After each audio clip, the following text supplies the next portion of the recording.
All right. Got some time out in the shop today and wanted to get to a project that I've been putting off for quite a while and finally decided that it should happen. So, what I'm hoping to get running today, grab this out, is quite a while ago, um, I ended up with a Genmitsu rotary tool. So this is kind of designed to be a plug and play unit. If you own a Genmitsu machine, they've got it all wired up and it's good to go. But obviously, I don't have a Genmitsu machine. I've got an Ultimate Bee CNC and a super longboard. So for those familiar with the super longboard, it has 4 drivers, and currently I'm using them all. So I have a 2 Ys, so Y1, Y2. I've got an X and a Z. So all of them are full. Luckily, on the super longboard, they give you an extra port to add a rotary or the 4th axis to your machine.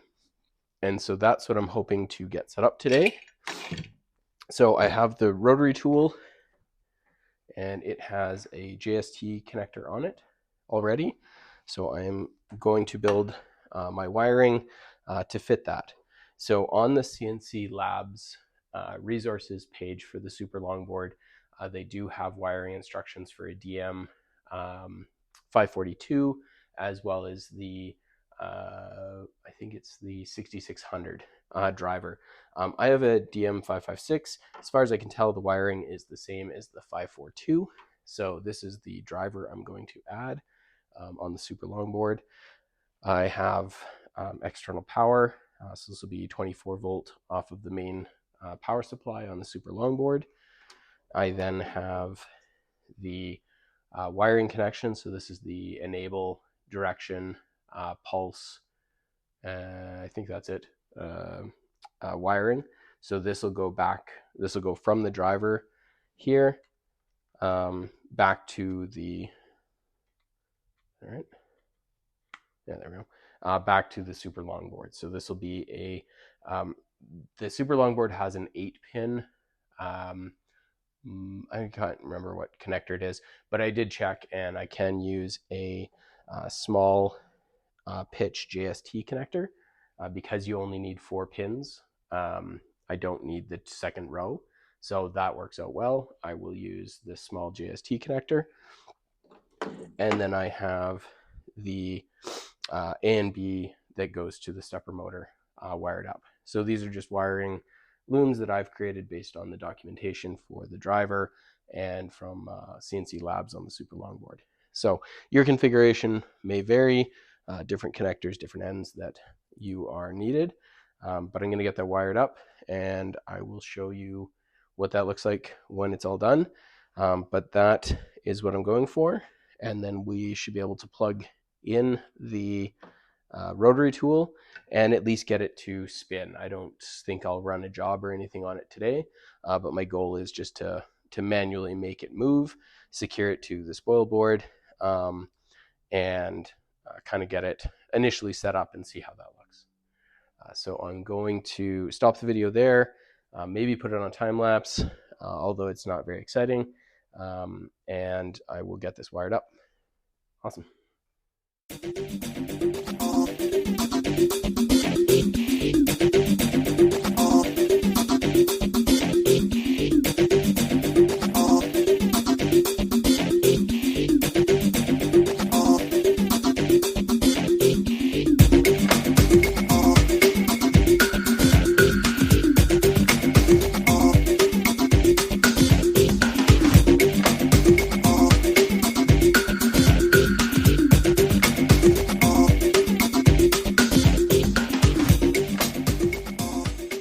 All right, so that took a little bit more doing than I had hoped, but I did get it up and running and wired up. So here is my DM556 driver, and you can see I've got some lights on it. It's currently pulling an alarm light. It seems to be working. I will read more if I've done something or if that's just the normal state. It does react when I go to move it, so that's that's fine. But anyway, so you can see here is on the far side is the wire going up to the stepper motor. I've got a 24 volt coming off of the main power distribution, so that's powering the driver. And then there is this cable here. So this is the pulse, direction, and enable pins for the stepper, and then just the grounding wire. As you can see, the ground is looped together, and CNC Labs has a great picture of that on their website for wiring the DM556, slightly different driver. The other thing that I had to set is the dip switches. The drivers, each of the drivers is going to be a little bit different. So my settings that I ended up going with was I have the voltage on this one set to 2.1 amps. And then I used the 1600 pulse. If that, double check that, but yes, off, on. Yeah, so 1600 pulse. So that is, my understanding is that is 1/8 microstepping. So that is how I currently have mine set up. Now, it's a little bit tricky to see in here, but here is there it is. There is the connector that I have. So by default, this is supposed to take an 8-pin ribbon cable. I didn't have one or want to wait for one, but a 4-pin JST connector fit on there. But I did have to cut. There's a plastic housing that goes around it, and I just used some side snips to cut the plastic housing a little bit to make room for that JST connector. So if you're doing this, you may want to order the 8-pin, the proper 8-pin ribbon cable and wire it up to your stepper that way. I used the JST and, like I said, had to modify that a little bit. Nothing terrible. It's just a little bit of plastic that I snipped out of there. So at this point, it's down to software. So let's go up to gSender and take a look at the software and the hardware. All right, so I've got the rotary sitting here. I need to figure out the rotation of it. So I did put some tape on it. I just put a small piece of painter's tape across and then just cut where the two pieces meet. Hopefully that'll give me a good visual indication if we are in the right ballpark. So as you can see, my Genmitsu rotary tool, and what we need to figure out is how to make it run. So I'm going to go into gSender. Sorry for the camera shot here, but I need to set up some capture software. But we're going to go into config, and in the latest version, so I'm on 1.5.4 of gSender, just in case you're looking at this later on and you have a different version. So in 1.5.4, they have basically put all of the machine settings together under config, which is awesome. So I just need to go to rotary, and under rotary, I want to turn on the rotary control. So basically this is going to put rotary tab and some related buttons basically to turn that. And this is the recommended. Now the 79.012, that's steps per degree. So how many steps to move the degree? I think. I'm not 100% on that one. I'll figure that one out in a minute. But basically with these two settings, I should be able to then apply that. Now if everything, driver is hooked up, so if everything is good, if I jog A, so I'm just going to use on the rotary piece, there's a little jog button. Hey, so it turns. Not quite sure how much that was supposed to jog it, but it's currently done a whole revolution. Interesting. And a bit. So I did like a revolution and a half. So that's probably not what I want. I'm going to move my piece of tape back here and try to line it up as well as I can.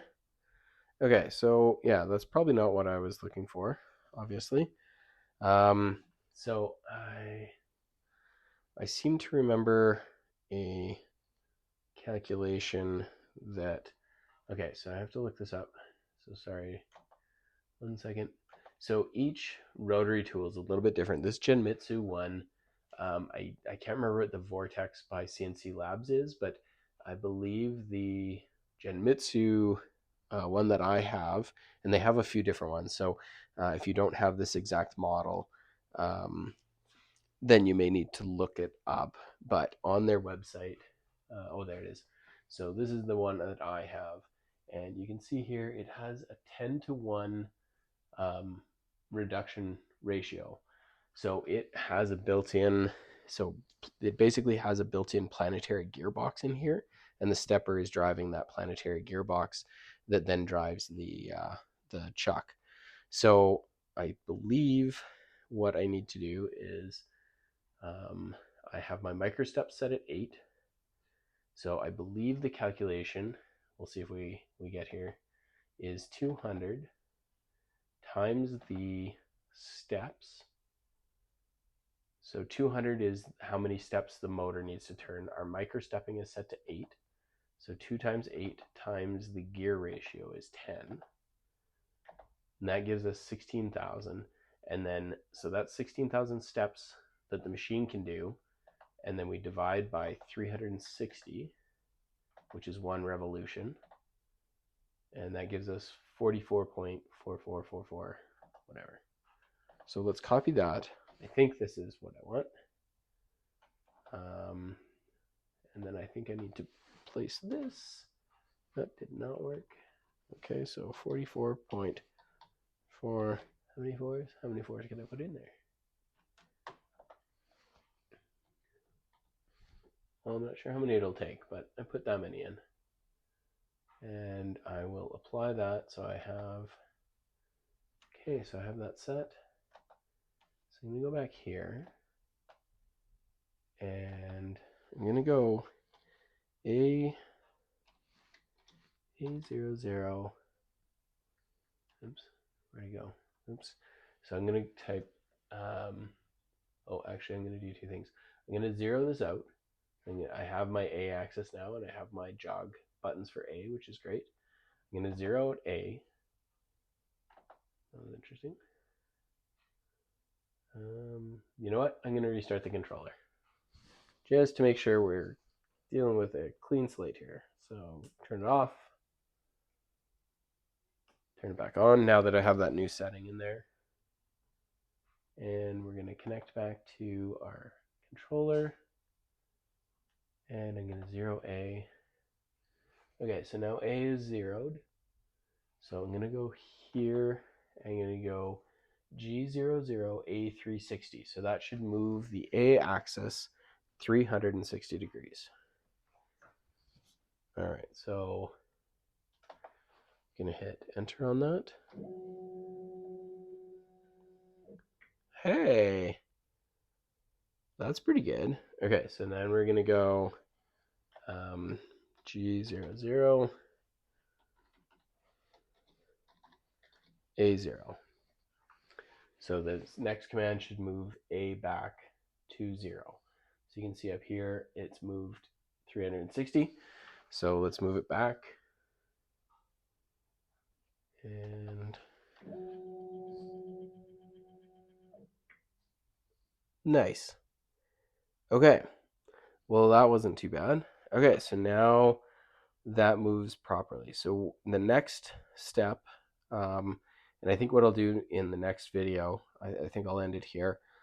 So what I think I'll do in the next video is I'll get it mounted to the spoil board, and I need to check a couple things basically around alignment to make sure that it's square to the machine and get it mounted.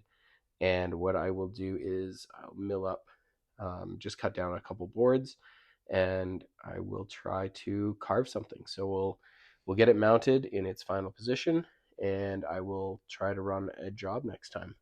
But right now I have the chuck moving 360 degrees. I think the calculation is good. Yeah, I'll get it mounted and zeroed. I'll figure that out. I haven't looked into that, just how it's zeroed. for height and everything else. But yeah, so that is my install using the external, an external DM556 driver connected on the super long board to a Genmitsu rotary tool. Hopefully that's helpful, and yeah, thanks for watching.